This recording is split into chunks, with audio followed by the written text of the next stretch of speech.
Hello, welcome back to Canvas Conversations. My second guest today will be making her professional debut March 16th in Bossier City, Louisiana for Rite of Passage 3. She is fighting at a 4-ounce fight club and the War Training Center in Houston, Texas. Miss Jasmine Crawford, welcome. How are you? Hey, how are you? What's up, boo? What's up? Are you at work right now or what? I am. I'm at work. I had to jack one of the conference rooms. So what do you do? Where do you work at? I work at an engineering firm. It's oil and energy, so I have kind of a cool job in between human resources and communications. So it's a pretty cool job. I couldn't ask for better people to work for, too. That's awesome. So what's your Yeah. educational background? I got a philosophy and Spanish degree from Texas Tech University. Oh, wow. Okay. So are you born and raised in Texas? I am from Houston. Okay. Okay. How old are you? When did you leave college? I left college in 2011. I'm 28. Oh, okay. So we're the same age. Awesome. Awesome. Yeah. So I'm just curious. I like to ask all the fighters I interview, how did you get started in mixed martial arts? Because I was fat and I wanted to lose weight. And I was in my last year in college, I didn't like the way I looked and I didn't like the way I felt.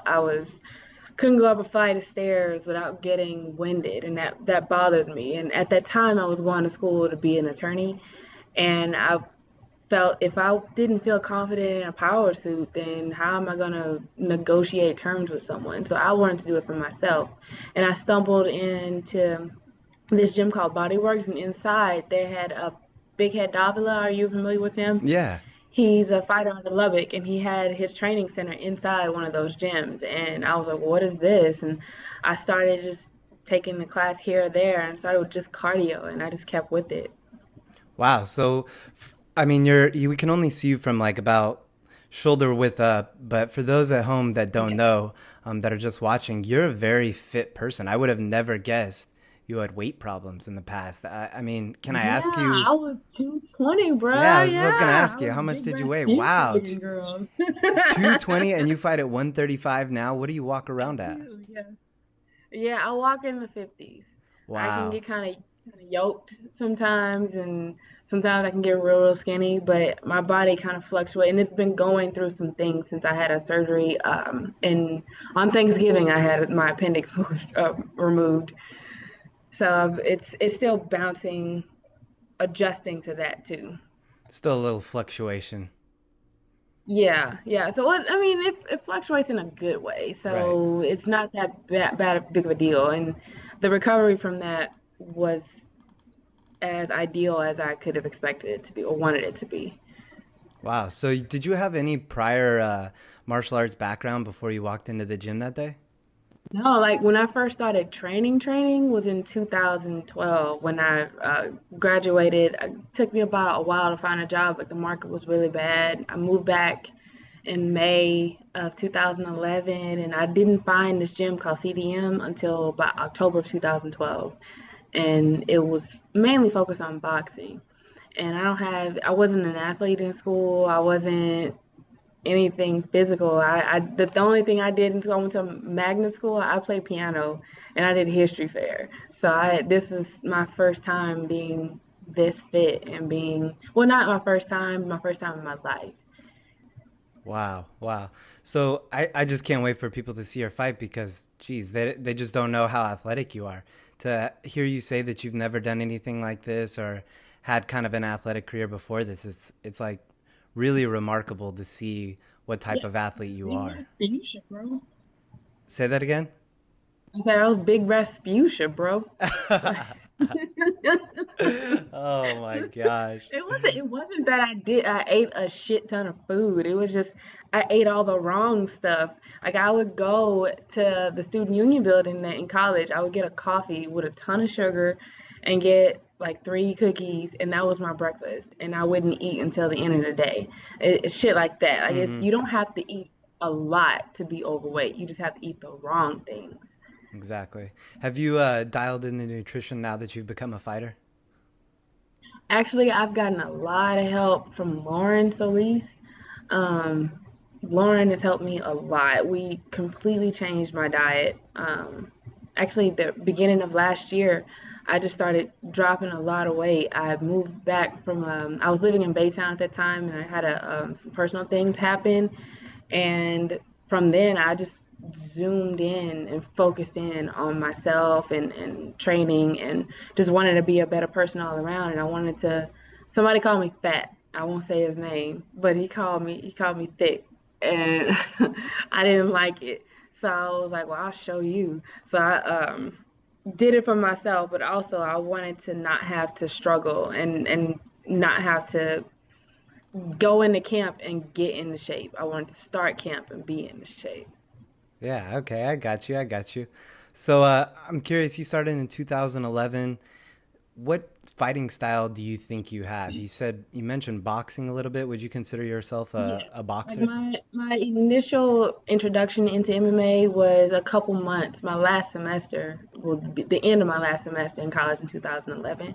So I had about 2 months or so, 2 or 3 months training with Big Head Davila, and fell in love with it from there. And then when I found CDM in 2012, it was more so focused on boxing. So my background is that my base, my core is boxing. Okay, sounds about right. I mean, you're 3-1 in your amateur career, but you've got a couple of TKOs to your name, so sounds about right. Yeah. hmm So you're making your pro debut. How does it feel to be making that transition from amateur to the pro ranks? It feels like a long time coming. I was gonna do it last year, but things just kept happening. Like we had fights lined up, and then just a ton of them fell through. And the last one was this one with Candace Maricle for AKA, and then all of a sudden I had to get an emergency appendectomy. And luckily, my opponent and the promotion, they were so nice and gracious enough to put me back on the card for the next card, March 16th. And my opponent actually sent me the nicest message. I was laying in the hospital, depressed, drinking chicken broth because that's all I could hold down. And she's like, I'm praying for you. I hope everything's okay, and I'll reschedule for you. So when I see her win or whatever the outcome is, I'm gonna buy that girl a drink. Oh, wow, that is pretty cool. Were you Yeah. surprised by that reaction by her sending you that note? Um, I didn't really think about it. Actually, I had told my coach, I'm like, y'all need to tell her it's Thanksgiving. Like, at least let her have that. Just let her enjoy Thanksgiving with her family. It sucks, but let her have that. But I didn't think so. Most people can be assholes about that kind of thing and think that I was running, but I couldn't have ran anywhere. So to have something like that and have that good camaraderie and her just to be nice like that, it really was nice and it helped a lot too. So does that throw you off at all whenever a fighter like that's your opponent that you've got to go in there and fight? Does it throw you off to have them be that nice to you? Be nice? Nah, not at all. Because at the same time, she's gonna try to rip my head off too. So it's not personal, and nothing when you go into the fight is personal. I mean, it's personal with me, but not with her. It's personal for myself because I know I belong at that cage, and I belong to be a professional athlete. So what do you know about Candace? Have you seen her any of her fights, and how do you see the fight going with her? I think she epitomizes her nickname. Her nickname is Scrappy. So she's gonna be a fight that's not easy because she just keeps coming. And almost like a Diego Sanchez type of fight. I would assume that that's her. But yeah, she epitomizes her nickname. She's very scrappy. Right. So, well, okay. Assuming you take care of business on the 16th, when do you think we'll see you back in the cage again? There are a lot of options that could arise and they could fall, but I'm focusing in on this fight right now. It's like I said, it's a long time coming, and I've basically been in camp for almost a year. And I'm ready to go. I'm anxious, I'm nervous, I'm scared, I'm excited, I'm happy, but I'm not sad. I'm just ready. Well, here we are, March 1st, 2018. What's the dream or the plan for you, and where do you think Jasmine Crawford will be in like 3 years from now in 2021? The dream, of course, is that gold, bro. You know that the UFC gold, but um, I don't have a plan other than where I am right now is to continue to grow.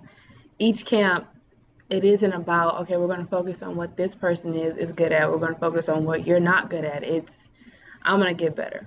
And that's all my plan is, to just get better, stay healthy, and just grow. Absolutely perfect.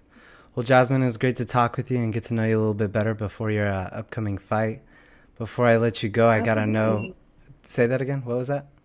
I said, absolutely. Awesome. Before I let you go, what have you been jamming to on the way to the gym or while you're getting your workouts in? Oh, I've been jamming to the Black Panther soundtrack. That soundtrack is dope. Have you heard it? No, I haven't even seen the movie, but I heard it was great. So You're missing out. I That sound know. Kendrick Lamar produced it. It is so good. Okay. That and me some Cardi B. Yeah. All right. I gotta check it out. Awesome. I love it. I love how you're selling it to me too. Now I gotta go check it out. I feel like I You am missing have to. out. I want to say, if you have Apple Music, go download it right now. Start from one and just go. And just if you're in traffic, because it's about to be traffic now, Yeah. it'll Right. get you through that. Got you. Got you. Okay. Was the movie good too? Yeah, the movie was real good. If you can watch it in 3D, because some people can't handle 3D, watch it in 3D. I went with my friend Matt Barrett, and we wore dashikis too, just for the culture.